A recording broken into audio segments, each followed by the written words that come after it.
a graça do Senhor Jesus esteja conosco. Nós louvamos a Deus pela sua vida que está nos assistindo, pelos seus familiares. Eu gostaria de orar com vocês para então iniciarmos a nossa meditação, que será no Salmo 23, o salmo mais conhecido no mundo. Oremos então. Pai bendito, Deus gracioso, em nome do Teu Filho amado Jesus, nós te damos glórias. Deus, te louvamos o nome, Pai. Tu és um Deus eterno, um Deus que cuida de nós, um Deus que está com as rédeas da história na mão, ó Deus. Um Deus que não é pego de surpresa, nem por vírus, nem por tempestade, nem por furacão, nem por tsunami, porque Tu, ó Deus, é quem controla todas as coisas. Cuida dos Teus servos, ó Deus, abençoe cada um na meditação da Tua palavra e venhamos de fato confiar no Senhor, saber que o Senhor está assentado, Jesus, no trono dos tronos, à destra de Deus Pai Todo-Poderoso. Então, cuida da nossa alma, da nossa família, da nossa cidade, do nosso país. Em nome de Jesus nós oramos. Amém. Então, queridos, Salmo 23, acompanhe comigo, diz assim: o Senhor é o meu pastor e nada me faltará. Ele me faz repousar em pastos verdejantes. Leva-me para junto das águas de descanso, refrigera minha alma, guia-me pelas veredas da justiça por amor do seu nome. Ainda que eu ande pelo vale da sombra e da morte, não temerei mal nenhum, porque tu estás comigo, o teu bordão e o teu cajado me consolam. Preparas-me uma mesa na presença dos meus adversários, unges minha cabeça com óleo, o meu cálice transborda. Bondade e misericórdia certamente me seguirão todos os dias da minha vida e habitarei na casa do Senhor para todo o sempre. Olha só, então esse salmo, um salmo belíssimo, como toda palavra de Deus, e aqui esse salmo é um reservatório, meus irmãos, inesgotável de consolo para o povo de Deus. O salmista começa dizendo: o Senhor é o meu pastor.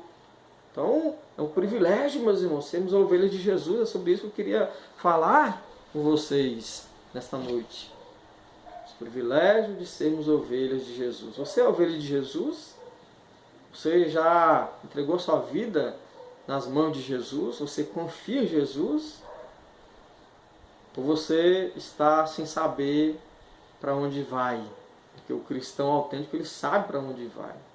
Ele sabe que veio de Deus, que voltará para Deus.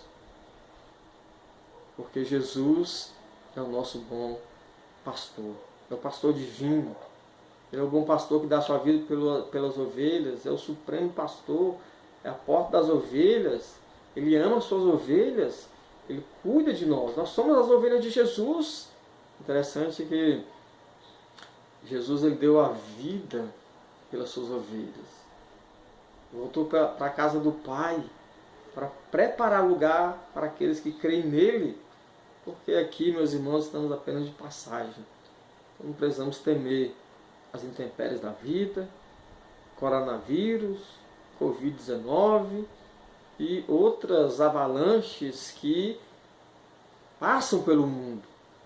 Então Deus está no controle da história. Deus é quem cuida de nós. Ele deu o seu maior tesouro, Jesus, para morrer em nosso lugar. Jesus morreu e ressuscitou ao terceiro dia. Então Jesus é o nosso sumo pastor, nosso bom pastor, pastor da nossa alma, aquele que nos dá vida e vida em abundância. Então, o primeiro privilégio, queridos, de ser ovelha de Jesus é que há pleno suprimento para as nossas necessidades. Então Jesus é quem supre as nossas necessidades. Não precisa você ficar inquieto.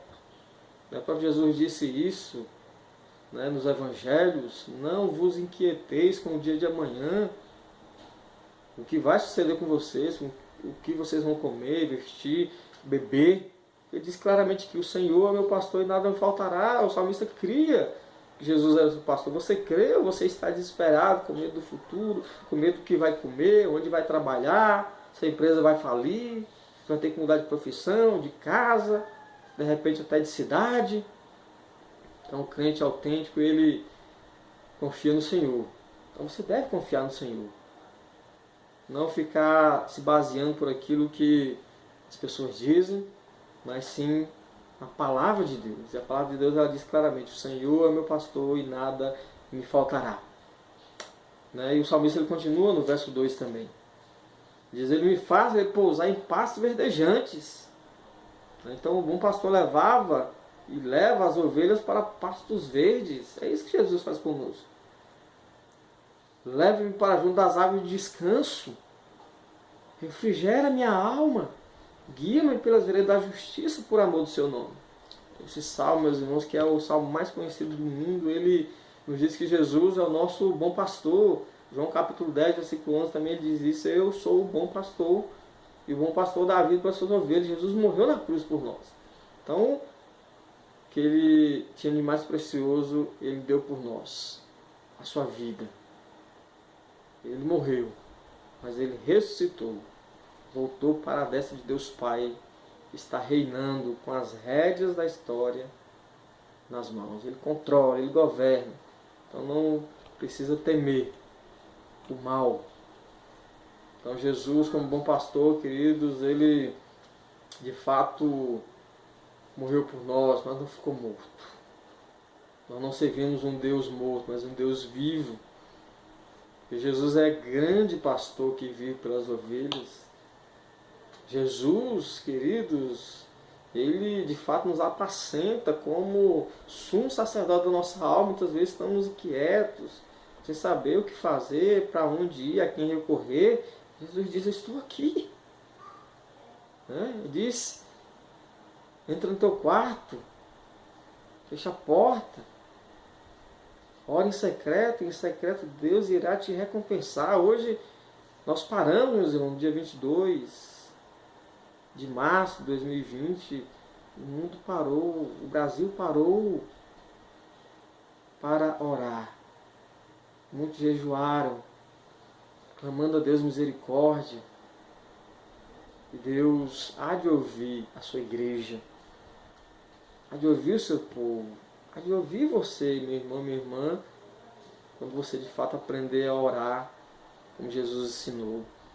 Jesus ensinou: Pai, seja feita a tua vontade. Então, Jesus está à destra de Deus Pai como nosso sumo sacerdote. Ele apacenta e intercede pelo seu povo. Como supremo pastor, meus irmãos, Jesus, ele cuida das nossas vidas. Ele de fato, meus irmãos, guia as nossas almas. Ele nos ensina, queridos, a viver segundo a vontade de Deus, não segundo a nossa própria vontade. Porque, como diz a própria Bíblia, né, há caminhos para o homem que parecem caminhos de vida, mas que são caminhos de morte. Olha o que a humanidade está passando, meus irmãos. Devido ao seu pecado, devido a ter seguido o próprio coração, provando aborto, prostituição, todos os outros pecados que são contra a vontade de Deus. Porque o pecado é uma afronta a Deus. Então não deixe sua esposa, seu esposo, seus filhos andar pelos próprios caminhos, mas sim pelos caminhos retos do Senhor Jesus. O salmista, no Salmo 139, diz: Senhor, vê se há em mim algum caminho errado, me traga de volta para o caminho eterno. Esse caminho eterno você tem que seguir. E Jesus diz lá em João capítulo 14, versículo 16: eu sou o caminho, a verdade e a vida. Ninguém vai aos céus a não ser por mim. O mundo diz que há vários caminhos, todos os caminhos levam até Deus. Isso é mentira. Existe só um caminho, só uma vida eterna, só uma verdade, que é Jesus. Então nada falta àqueles que realmente confiam no grande provedor. É isso que o salmista está falando aqui. Não precisa ficar aflito, né? Ansioso. O que você vai comer amanhã, onde você vai estar, onde você vai morar, se você vai viver, se vai morrer. Nossa vida é para Cristo. Como disse Paulo, meu viver é Cristo, meu morrer é lucro. Essa é a convicção de que realmente quem crê em Jesus. Jesus não apenas, meus irmãos, nos concede sua paz em meio ao caos, as tormentas da vida, mas Ele é a nossa própria paz. Então, paz não é a ausência de guerra, de enfermidade, de doença, de caos, de pandemia. Não.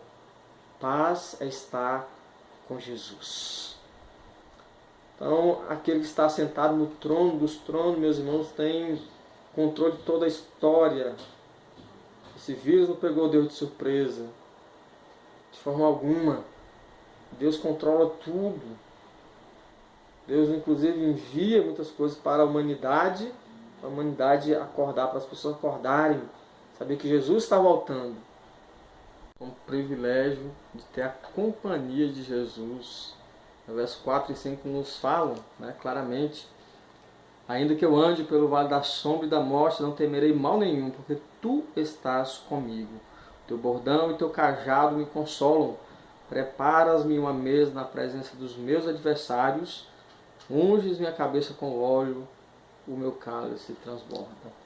Então, queridos, a vida cristã, ela não é fácil. Então, ser crente em Cristo não é fácil. A gente tem estudado a vida de Pedro, de Paulo, dos apóstolos que foram perseguidos, martirizados por causa de Jesus. Então, nós, de fato, cruzamos desertos tórridos, passamos por turbilhões de nossas vidas, atravessamos mares revoltos, enfrentamos ventos contrários. Porém, meus irmãos, mesmo quando andamos pelo vale da sombra e da morte, não devemos ter medo nenhum. Pedro não teve medo, Paulo também não. Foram presos, Deus tirou da cadeia, e ambos morreram por causa do Evangelho de Cristo. Então, vai ser uma pandemia, um coronavírus, ou um Covid-19, o H1N1, então muitos são os vírus do mundo, as bactérias, enfim, que vai roubar a nossa paz, que vai nos deixar com medo. Não, queridos. Então, o Senhor Jesus, Ele está conosco dia a dia. Cada momento, como enfatiza o salmista, ainda que eu ande pelo vale da sombra e da morte, não temerei mal nenhum. Não precisamos ter medo, queridos, dos adversários que nos ameaçam. Os vírus, as bactérias, da morte. Sabemos que somos seres frágeis, mas que cremos num Deus grandioso. Um vírus, então, ele visivelmente ele é invisível. Precisa de um microscópio para, então, conseguirmos enxergar esse vírus. Pode matar um ser humano. Então, tão poderoso que ele é, ou frágeis que nós somos. Mas cremos num Deus que pode nos guardar, meus irmãos, como tem nos guardado. Temos 10, 15, 20, 30 anos, 50 anos, alguns têm 70 anos na igreja, quase 80. Então, Deus que nos guardou durante esse tempo todo, Ele esteve conosco, o Senhor Jesus, e diz: olha, eu estou com vocês no mesmo momento de aflição, de tormenta, de furacão, de morte, de epidemia, de pandemia. Então, não é sábio vivermos inquietos, com medo, do amanhã, que vai nos suceder. Então, o Senhor Jesus, Ele diz: não andeis ansiosos, não desconfie de Deus, mas creia, meus irmãos, que Ele de fato é quem unge a nossa cabeça com óleo, com graça, com misericórdia, com amor, com proteção.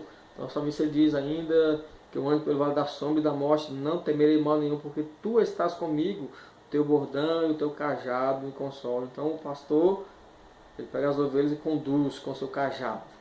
É isso que Jesus faz conosco, nos guia realmente por onde nós devemos andar, o que nós devemos fazer, como devemos proceder. Então, nada deve interferir na nossa paz, nossa comunhão com Deus, nossa comunhão uns com os outros, na nossa fé, que deve ser inabalável. E concluindo, meus irmãos, terceiro lugar e o último privilégio aqui, segundo o salmista, de ser ovelha de Jesus, está debaixo do seu pastoreio, é que teremos comunhão eterna, comunhão por toda a eternidade com Deus. Então, sexto versículo diz assim: bondade e misericórdia certamente me seguirão todos os dias da minha vida. Olha só. E habitarei na casa do Senhor para todo o sempre. Então Jesus disse: na casa de meu pai há muitas moradas, se assim não fora, eu não vos teria dito. Então, a nossa meta, nosso alvo é o céu. Não vamos viver aqui para sempre. Então, o Senhor Jesus nos chama, meus irmãos, a olharmos para o céu e não buscarmos as coisas aqui da terra, a plantarmos para a eternidade. Bondade e misericórdia certamente me seguirão todos os dias da minha vida. Então, muitas pessoas que querem viver para o pecado ele gera morte. Tanto é que nós morremos nos dias de hoje. Um simples vírus, como o coronavírus, pode nos matar. Nossos pais, Adão e Eva, pecaram e trouxeram a morte para o mundo através do pecado. Tiago fala isso claramente. O pecado ele gera morte. Paulo fala também que o salário do pecado é a morte, falando aos Romanos, capítulo 3, capítulo 6 também. Então, queridos, bondade e misericórdia certamente me seguirão todos os dias da minha vida. Então, Deus, Ele é conosco. É aquela velha questão, até aqui nos ajudou o Senhor. Vai continuar nos ajudando, irmãos. Não há motivo para desespero, para pânico. Confie em Deus, viva para a glória de Deus. Você que ainda não é crente em Cristo, se prepare para a eternidade. Jesus está voltando para buscar o seu povo, a sua igreja. Então virá muitos outros vírus, pandemias, guerras, rumores de guerras, aflições, mas nosso consolo, a nossa paz é Jesus. Bondade é o que nós não merecemos, mas Ele nos dá a sua graça. Graça significa favor imerecido, amor incondicional. Misericórdia é o que nós merecemos, no sentido que nós somos pecadores, por isso que Ele não nos dá o seu juízo. Então, baseado, meus irmãos, na bondade, na misericórdia de Deus, então nós terminamos nossa carreira para encontrar-se com o Senhor Jesus. Porque Ele é a nossa vida. O apóstolo Paulo diz: o morrer para mim é lucro, viver é Cristo. Para quem você tem vivido? Para que você tem vivido? Porque o fim principal do homem é glorificar a Deus. Você não tem glorificado, não tem cultuado, você está vivendo de forma equivocada. Então você tem que voltar-se para Deus. Ter como fonte de sua vida o próprio Cristo, que criou todas as coisas. Sem Ele nada que existe existiria, nem eu nem você. Somos imagem e semelhança de Cristo. Então, a cada dia nós vamos nos parecer mais com Jesus. Não com o mundo, não com as práticas pecaminosas do mundo. Então o Senhor Jesus nos dá este alerta de que devemos viver para Ele. Bondade e misericórdia certamente me seguirão todos os dias da minha vida. Isso é para os obedientes, para aqueles que dizem não ao pecado, não à carne, não às suas vontades, não aos desejos pecaminosos. Aí encontrarão bondade e misericórdia da parte de Deus e habitarão para sempre no céu, onde não vai haver lágrimas, nem luto, nem saudade, nem vírus, nem bactérias, nada que nos afete, que nos atormente. Então nós iremos ganhar um corpo incorruptível, imortal. Então eu trago essa palavra de consolo, de alerta, de vigor para você, meu caro irmão, minha cara irmã, a sua família. Confie em Deus, continue orando, intercedendo, porque Deus que está no trono dos tronos está com seus ouvidos atentos. Lá no Antigo Testamento, na segunda carta, segundo livro, na realidade, de Crônicas, capítulo 7, versículo 14, diz: meu povo que se chama pelo meu nome, que é o povo de Deus, a igreja, orar, em buscar, se arrepender dos seus maus caminhos, então eu virei e sararei a sua terra. É o momento de nós orarmos, nós arrependermos dos nossos maus caminhos, nosso pensamento, nossos pecados, aprender a perdoar, a pedir perdão, a vivermos em comunhão. Esses dias que estamos em casa, muitos sem poderem sair, sem sair, então deve ser um momento de alegria, de paz, de reconciliação, não um momento de tormento. Então para isso é necessário seguir os passos de Jesus, andar como Jesus andou, viver como Jesus viveu. Ele diz: Vinde a mim, todos estáis cansados, sobrecarregados, que eu vos aliviarei. Aprendei de mim, porque sou manso e humilde de coração. Entregue seu fardo a Jesus. Confie nele, que o mais ele fará. Deus abençoe, meu irmão, minha irmã. Vamos continuar orando uns pelos outros. Estamos à disposição.